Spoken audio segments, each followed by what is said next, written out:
I used to think I was one of the lucky ones. I had a stable job, a neat little apartment in the heart of Seattle, and a wife I truly believed was the love of my life. 3 years together. Sure, it wasn't perfect all the time, but it was enough for me to know I wanted to hold her hand for the rest of my life. We had just come back from our honeymoon in Bali. Wedding gifts were still unopened in the living room. We were still calling each other husband and wife, just because it felt new and sweet. I remember one morning watching her with messy hair making coffee and thinking, I did the right thing. But some things, no matter how prepared you think you are, hit you like a slab of concrete falling out of the sky. My wife cheated on me with her ex just 2 weeks after our wedding. And in that final moment, when she was crying and clinging to me at the airport, I said one thing, just one line, that left her frozen, eyes red, lips trembling, unable to speak. I didn't yell. I didn't break down. I just told the truth. And sometimes the truth, spoken calmly, can rip a person apart more than any scream ever. I'm a structural engineer living in Seattle. Most of my days revolve around concrete, blueprints, and measurements precise down to the millimeter. I'm not the romantic type, and I've never been great at expressing feelings. But when I met Lily Jameson, it felt like my entire world tilted off its axis. We met because of an owl. The poor thing got injured and ended up flying straight into one of my construction sites. The crew called a wildlife rescue center, and Lily was the one who showed up. She stepped out of the truck with muddy boots, her hair in a messy bun, a jacket that smelled like campfire and peppermint. She looked completely out of place in a world of hard hats and rebar, but the way she cradled that owl, checked its wounds, calmed it down. The whole site went quiet. I asked her out to dinner the next day. Didn't expect her to say yes. But she did. And that dinner turned into 3 years of laughter, true crime documentaries, cold brew coffee, and arguments over whose turn it was to take out the trash. I worked long hours. She often brought home animals that needed care. One time we had a tailless weasel living in our bathroom for 4 days. And somehow it all just worked. When she said she wanted a vineyard wedding, something I never imagined myself doing, I didn't argue. I just started saving. Took almost a year. We cut back on spending.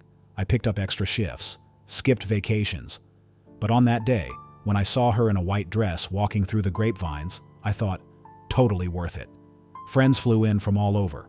Her dad, Mark, a former Marine, tough and quiet, actually cried walking her down the aisle. My mom leaned in during the reception and whispered, I've never seen you this happy. And honestly, in that moment, I believed it. 2 weeks after the wedding, the gifts were still sitting in the living room. Some still wrapped. I remember thinking I'd open a few over the weekend, but no weekend ever came quiet enough for that. It started with the little things, the kind of changes you'd overlook if you trusted someone completely. Lily began staring at her phone more often. She used to complain whenever I checked work emails during dinner. But now she was the one sneaking glances at her screen and quickly flipping her phone face down whenever I walked into the kitchen. I once joked, "Who are you dating behind my back?" She laughed, but didn't actually answer. One night my phone died and I tried using hers to book a ride. The passcode had changed. It wasn't her birthday, our anniversary, or anything familiar. She said it was because of a new system update. I knew that was BS. She also started coming home late more often. Always had a reason. Some injured animal that needed urgent care. And sure, I understood that kind of work. We once had a one-winged owl living in our living room for 3 days. But the way she talked about these new emergencies, it was different, rushed, sloppy, unnatural. Then Harper started showing up more. Harper was always hard to read. I never fully felt comfortable around her. Maybe it was because she had that unsettling way of making you feel like you were being watched. She never said things directly, just hinted, so people would fill in the blanks themselves. And Lily, who believed a little too much in female intuition, always thought Harper was the friend who understood her best. I met Harper in the 2nd year of dating Lily. From day one, she acted overly familiar with me. Not full-on flirting, but enough to make me uneasy. She'd touch my arm when she talked, send long-term couple memes to our tiny group chat of just me, Lily, and her. Once I left my phone on the dinner table. When I came back, Harper was holding it. She laughed and said, "No Face ID on this thing?" I asked her straight up, "How do you know my passcode?" She just shrugged. Lily told me. "Besties, remember?" I didn't say a word, but I changed my password that night. What really set off alarm bells, though, was the way Harper talked about Caleb. One evening during a small birthday party in our backyard, Harper casually dropped that Caleb was back in town. Her tone was so casual, like she was just making conversation. "Oh, Lily, remember Caleb? Your old flame? Heard he's working at the Central Hospital now. Still looks as fine as ever." I glanced at Lily. She gave a half smile and brushed it off with some "that was forever ago" response. But Harper didn't let it go. Harper never does. She hides behind this mask of caring best friend. But the more I watched her, the more I realized she was quietly pulling the nails out from under Lily's feet, hoping to make her slip right off the foundation of our marriage we'd just built together. I still wanted to believe I was overthinking it. Until one night, Lily told me she had to stay overnight at the rescue center because a red fox had come in with a broken leg. I nodded, wished her luck. That night, home alone, I opened the rescue center's Instagram out of curiosity, just to check in. And there it was, the first post, a red fox, leg bandaged, being released back into the woods. Posted that morning. The caption read, "This brave little fox made a full recovery and returned to the wild this morning. Huge thanks to the team for their amazing care." My throat went dry. I read the caption again and again, hoping I was missing something. But no. Lily had just told me tonight she was staying late because of the fox with the broken leg. I set the phone down. And for the first time, I felt something inside me go cold, literally. I remember that morning being painfully quiet. The kind of stillness that feels heavy, like the whole world is holding its breath, waiting for something to shatter. I was sitting in my little home office, eyes locked on the foundation plans for a high-rise project downtown. My brain was mush after 2 straight nights without sleep, pushing through deadlines. When Lily walked in, I thought she was bringing me coffee, like she usually did, but she didn't have anything in her hands. She just stood there, no makeup, hair down, eyes red like she'd been crying all night. She sat in the chair across from me, silent for a few seconds. And then, she broke down. Not quiet tears. This was full body, shaking, gasping sobs. I put down my pen, asked her what was going on. And then I heard something no one who's been married for just 2 weeks ever expects to hear. Lily admitted that Harper had encouraged her to reconnect with Caleb, her college ex who'd just come back from Africa after working with Doctors Without Borders. Turns out they'd been texting for weeks. She said they'd only met up once a few days ago. "Just once," she said. I didn't say anything. I wasn't even sure what I was hearing. She kept talking, crying as she said she was confused, that her feelings were all tangled up, that she needed to explore what's real, to figure out whether there was still something with Caleb, before she could fully commit to our marriage. Her words were as messy as she was in that moment, but I understood exactly what she meant.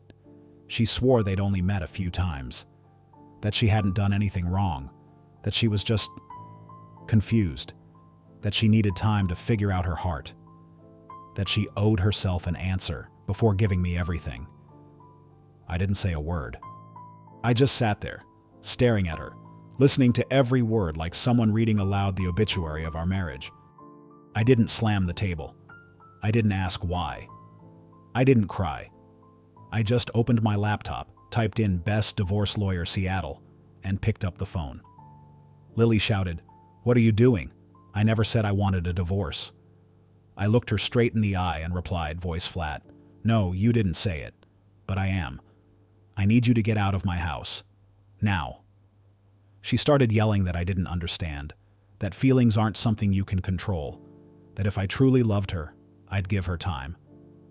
I looked up at the woman who stood in front of me just 2 weeks ago and promised I was the only one. Marriage isn't a test run, it's a promise, and you broke it. That line wasn't something I had planned. It just came out, like a survival instinct. The way a person speaks when betrayal has cut so deep there's nothing left to scream. She cried harder, called me cruel, cold, said this was complicated, that Caleb was her first love, that if she didn't figure things out now, she'd always live with the what if. I looked at her, and for the first time in my life, I actually laughed. A bitter, empty laugh. I asked her, "So what were those wedding vows? A backup plan? A placeholder while you sorted your heart out?" She tried to counter with some Harper brainwashed nonsense. "If you really love me, you'll give me space to find myself." I didn't respond. Then she switched tactics, begging for therapy. "We can fix this if you'll just agree," she pleaded. I shook my head. "What I need to fix is a divorce, not a marriage." And then, the final blow. She admitted she had already packed, that Caleb told her she could crash at his place while she figured things out. I laughed again. Of course. While I was pulling all-nighters to finish a structural project, she was quietly moving her things out like she was planning an escape from a burning building. I walked out to the living room, looked at the pile of unopened wedding gifts. I started opening them one by one, sorting them into 2 stacks, what she was allowed to take and what she wasn't. A small act, but one that felt like a final line drawn in permanent ink. Then I called Jake, my best friend working in Dubai. Sent just 2 lines. "Lily cheated. I need you." His reply came in less than 10 minutes. "Keep the couch empty. Booking a flight now." The rest was silence. Cold, clean, precise, like the first cut of a scalpel. Lily moved out the next day. No goodbye, no conversation, just a key in an envelope left on the kitchen counter with a scribbled note that read, "I need time to understand myself." I crumpled it and tossed it straight into the trash. I cut all contact, blocked her number, unfollowed, deleted every photo, logged off every social app. Things that used to be memories now just made it hard to breathe.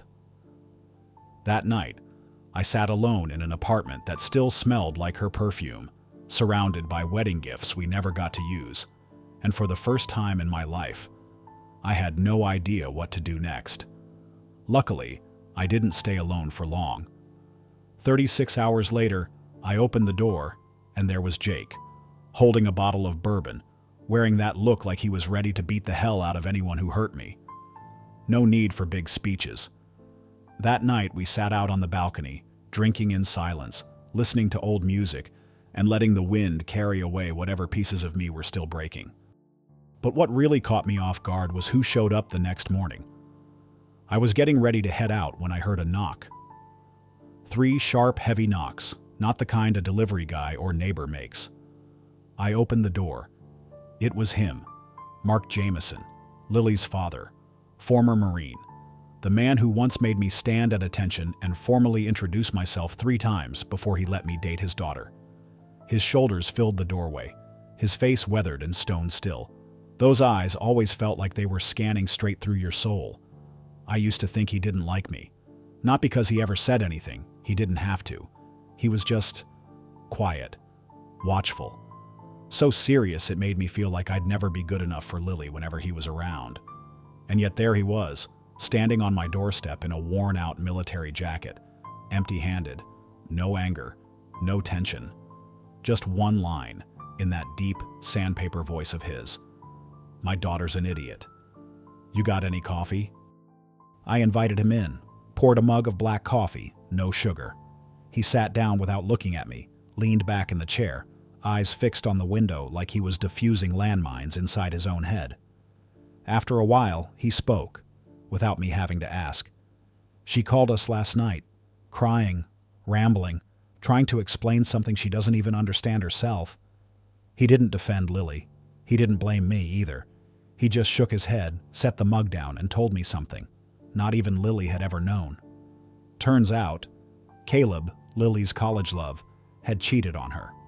Back in her final year when they were still together, Caleb had an affair with a resident nurse at the hospital where he was doing his internship. Mark knew because the daughter of one of his old Marine buddies was also interning there. She told Lily's mom. They thought long and hard about whether to tell her, and in the end, they didn't. Lily was already under pressure from final exams, and they were scared the truth might break her. We thought she'd forget. That time would heal it. Maybe we were wrong. He stared into his coffee like it might offer him an answer, hidden in that thick, bitter black. I didn't know what to say. No comforting words, no judgment. Just this heavy, quiet realization. A father watching his daughter walk blindly into the same old wound, never knowing it had been bleeding all along. We sat in silence a little longer. Nothing needed to be said. Then Mark stood, looked at me, not like a man who just lost a son-in-law, but like a soldier who knew some wounds didn't bleed out loud.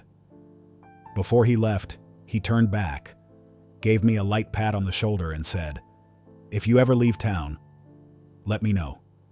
I'd like to visit." I nodded, not because I had plans to leave just yet, but because deep down, I knew someday I would. And when that day came, I'd walk away quietly, not carrying anything Lily left behind, except for this silence. After moving out, it didn't take Lily long to go public with Caleb. Her Instagram lit up with Sunday brunch vibes, coffee stories, sunset views from a high-rise balcony, Caleb's place. One time, she posted a photo of 2 cocktails side by side, captioned with the lyrics of an old song she used to send me when we were in love. Coincidence? Maybe. But it didn't matter anymore. Her friends started sharing pictures of them eating out, hiking, holding a new puppy they'd adopted from the rescue center. No one mentioned that she'd just gotten married less than 3 weeks ago. No one asked, "Hey, what about Nick?" Lily's family, though, wasn't as chill about it. Mark and her younger brother Tyler took my side completely. Tyler even texted me, saying he was embarrassed for her, and if I needed help with any joint asset paperwork, he knew a good divorce attorney. But her mom, Angela, was a different story. She believed Lily was just lost and needed understanding and forgiveness. She called me twice, gently suggesting we all sit down and talk things through. When I declined, she told me I was being too rigid, that I lacked empathy for Lily's emotional crisis. I didn't argue. I just blocked her number after the second call.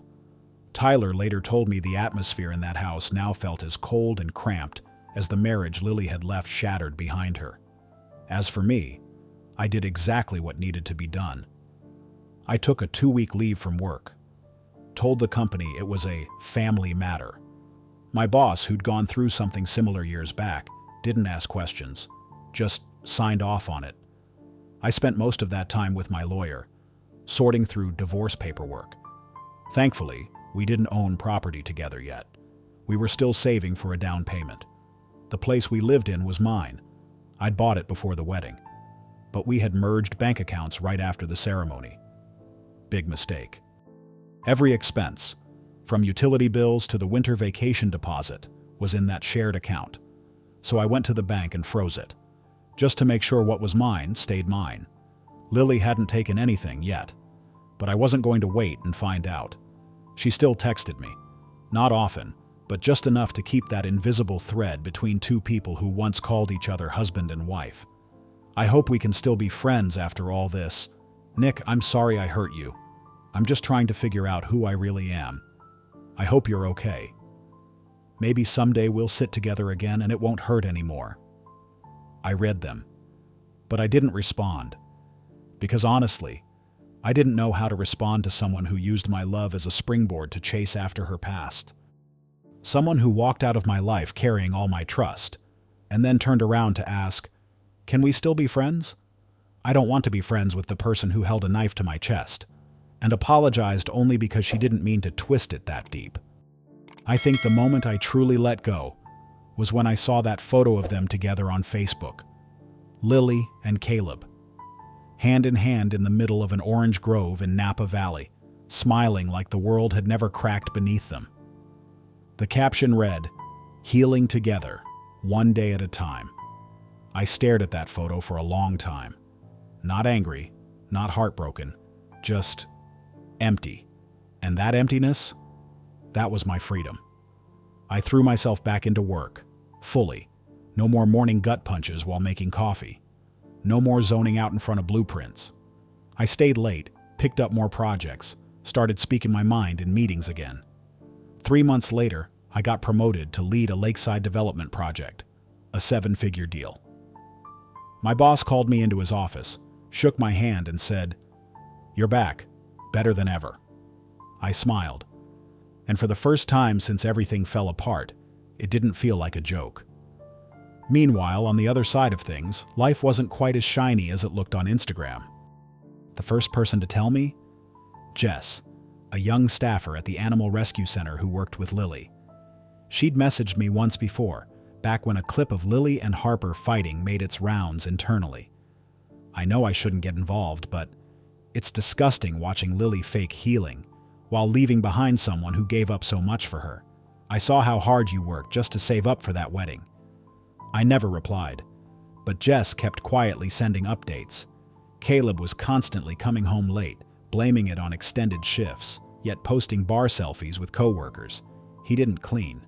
Socks and shirts all over the place, got snappy, hated pets, even complained when Lily brought home a dog with a broken leg to care for.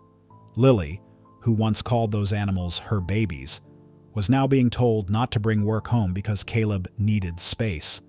And Harper? Still there, still hovering, but the best friend act was long gone. Jess recounted one night when Caleb came to pick Lily up from work. Lily was running late.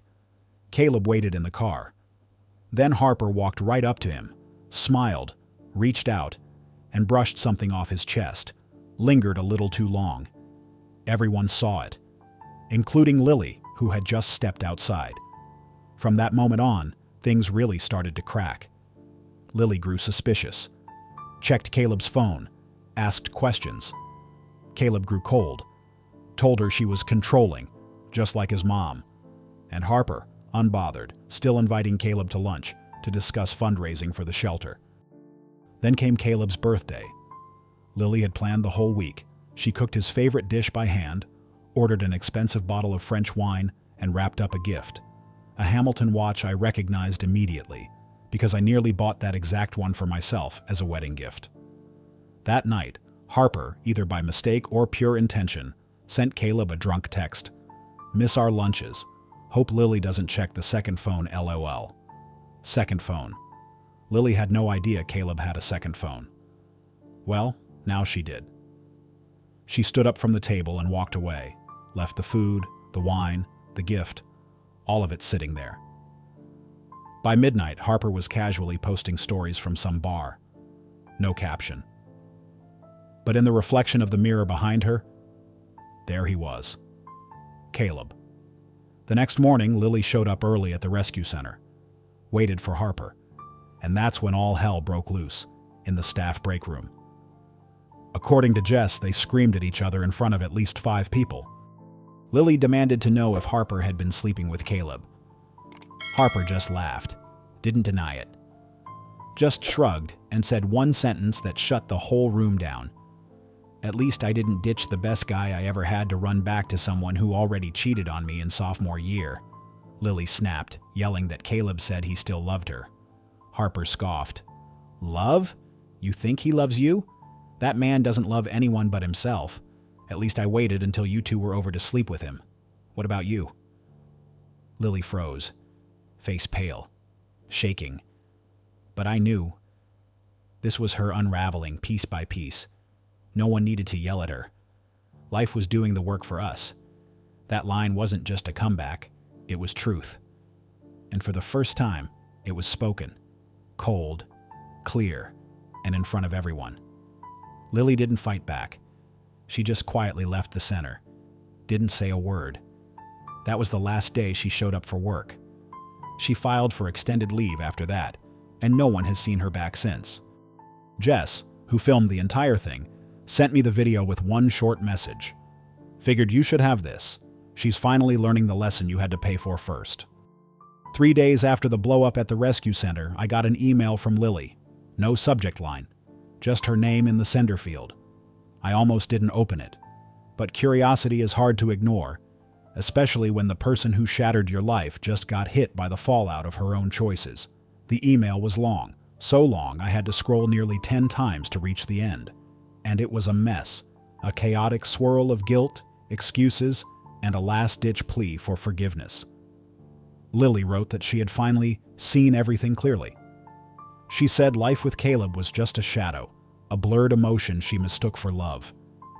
She admitted to idealizing the past, running away from stability because she thought my calmness meant dullness. I walked away from something real, to chase an illusion, she said.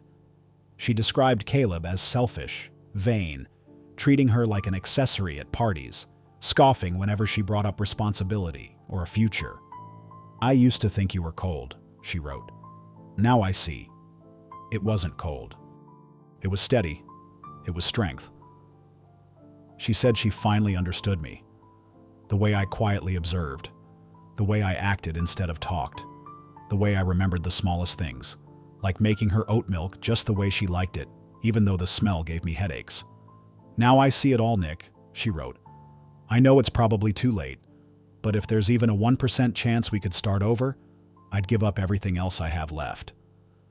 I stopped reading right there. I didn't feel angry. I didn't laugh. I just felt this still, hollow kind of sadness, not for her, but for the version of me who once believed in her completely. I didn't reply with anything emotional, just typed one sentence, "All future contact, please redirect here," and attached my lawyer's email. Then I shut the laptop, poured myself a glass of scotch, and got back to work. Lily left Caleb's apartment on a rainy Tuesday evening. It wasn't some dramatic, fiery exit. It was a quiet, tired retreat, the kind of departure that happens when someone finally realizes they gambled everything on something that was never real. She stood in the middle of the living room, looking around the space she once called a new beginning. Caleb wasn't home that night. He was at the bar, as usual. Since the blow-up with Harper, they'd barely spoken. They slept in separate beds. Left for work in the mornings like reluctant roommates. There were no more fights, not because things were better, but because neither of them cared enough to argue anymore. Lily called her mom. The phone barely rang once before Angela picked up, like she'd been waiting for this call all along. "I don't know what I'm doing anymore, Mom. Come home. Your room's still here." That was it. One sentence, and it was enough. Lily packed in silence. Not much. Just a few outfits, her notebook, some personal items. She left the Hamilton watch, the one she had given Caleb, quietly tucked in a drawer. No note, no explanation. Before walking out the door, she left a small piece of paper on the table. "I need quiet. Don't call." When Lily got back to her parents' house, everything looked the same, but nothing felt like before.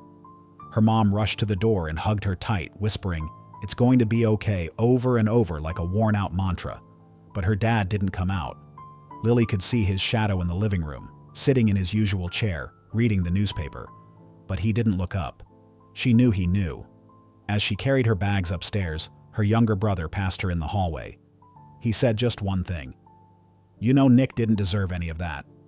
He didn't wait for a response, just closed his bedroom door. And Lily? She sat on the edge of her old bed. No tears, no calls, no phone buzzing. She didn't even turn on the light, just stared at the ceiling, wondering when exactly things had gone so wrong. When did the girl once loved and trusted by everyone in this house become the one no one was willing to defend anymore? She eventually picked up her phone and scrolled through old photos, wedding pictures with Nick, snapshots from their vineyard reception, the one of them laughing next to the injured owl the day they first met.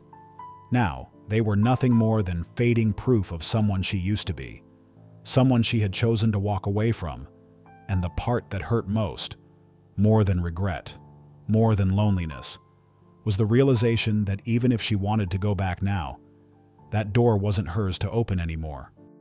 Seattle International Airport, 4 a.m. The air was cold and damp, the fluorescent lights casting a pale glow over the quiet line of travelers inching toward check-in. I rolled my suitcase through the automatic doors, wearing a gray coat neatly buttoned up, passport already in hand. Singapore, a 2-year contract, a multi-million-dollar urban planning project. I didn't look back, not this time. Sarah was already waiting in the lounge inside, chief architect from the Singapore office. We'd be leading the implementation phase together. We'd worked side by side for the past 3 months.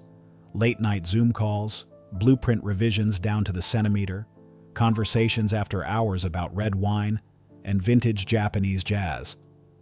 When she saw me, she smiled and opened her arms. Just a simple, familiar hug. The kind shared between two people who've survived 100 deadlines together. But not everyone saw it that way. I heard footsteps behind me. Quick, uneven. Then a voice, soft but urgent. "Nick." I turned around. It was Lily. I figured Tyler must have told her I was flying out. She wore that pale blue dress, the same one from our first date back in college, when we sat in a cheap taco joint and she laughed at me for not knowing how to eat cilantro. Her hair was slightly windswept. Her eyes red, maybe from lack of sleep, or maybe from crying. She was holding an album. I knew it instantly. Cream linen, hand-stitched cover, each photo from our wedding carefully chosen, printed, captioned in her handwriting. "You're already dating?" she asked. No anger, no accusations. Just a strained voice, like even breathing hurt. I didn't answer. Sarah politely stepped back. Lily took a step closer, offering me the album. "I know. There's no reason you'd want it. But I just thought, maybe you should keep the parts that were real." I looked at the album, then at her. No anger, no regret. Just the quiet clarity of a man who no longer believes that love can fix everything. "I can't carry the past into the future," I said. Soft, clear. No bitterness in my voice. Just truth. Lily looked like she was about to say something else, but just then, the sound of quick footsteps echoed from the hallway to the right. A high, bright laugh followed, and then Caleb appeared, hand in hand with a younger woman, her dark hair tied in a high ponytail, dressed in pediatric nurse scrubs. They walked right past Lily without hesitation, without surprise. No glance, no greeting. Just past her like they'd never known her name. Lily stood frozen. She turned to watch them go, eyes searching for even the slightest sign. A look back, a pause, anything. But there was nothing. Caleb walked on, still holding tight to the new girl, leaning in to whisper something that made them both laugh without a care in the world. Nick stood there, watching. He didn't move, didn't speak. He just stood still, witnessing the final loop of a story close in silence. Full circle. Lily turned back to him. Her eyes were red, chest rising and falling. In her hands, the wedding album now felt unbearably heavy. "Caleb, the man I chose, is already with someone else." The words fell out like a quiet surrender. There was no expectation, no hope, just truth, heavy and raw. Sarah gently touched Nick's arm.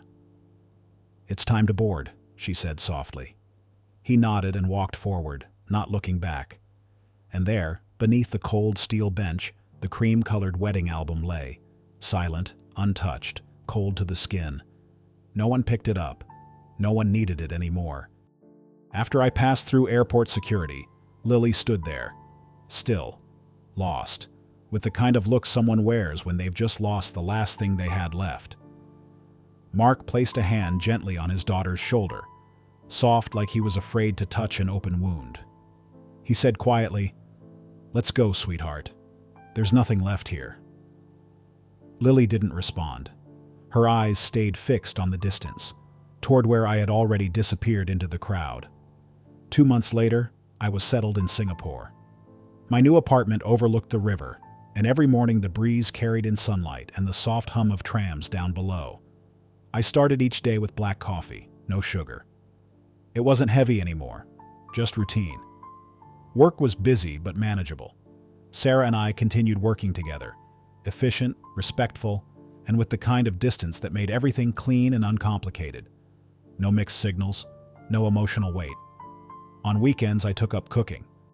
Sometimes I wandered through parks or browsed the quiet little bookstore in Tiongbaru. I wasn't trying to find anything. I wasn't trying to forget either. I was just living. One evening, I got a message from Mark. He said Tyler had just received a scholarship to study in Canada and that he'd be visiting me in the fall, just like he'd promised. I replied, "Always welcome. Black coffee, no sugar, still the same." I set my phone down and stepped out onto the balcony. Watching the slow stream of traffic below, I felt my mind settle. Quiet, still, like water when the wind stops. No bitterness, no regret, just a chapter closed. And me, still moving forward.